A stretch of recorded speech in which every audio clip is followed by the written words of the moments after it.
Un drone russe FPV pulvérise un blindé ukrainien aux abords de Krasnoarmeysk. Une bombe FAB de 3 tonnes s'abat sur des positions ennemies dans le district de Berislav.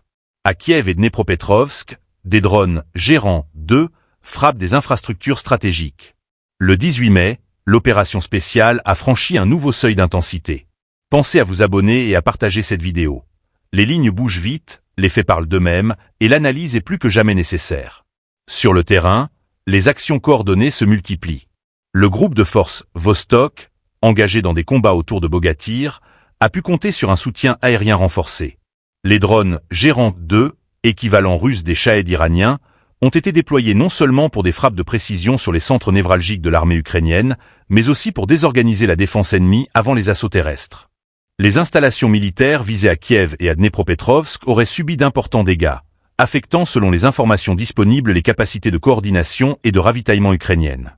Dans l'est du Donbass, un nouveau point de bascule. Les forces russes annoncent avoir pris le contrôle de Noveïa Poltavka, localité située dans une zone clé de la République populaire de Donetsk.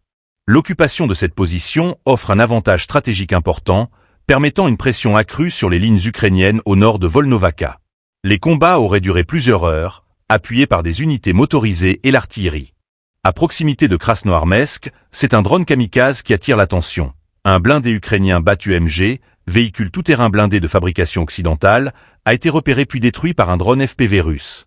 Les images diffusées montrent un impact direct sur le toit du véhicule, suivi d'une explosion qui ne laisse aucun doute sur la destruction totale de l'engin.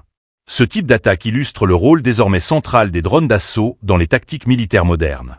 Leur faible coût et leur précision redéfinissent les rapports de force sur le terrain. Mais l'événement le plus spectaculaire de la journée reste la frappe d'une bombe FAB, 3000 dans le district de Berislav, au sud du pays.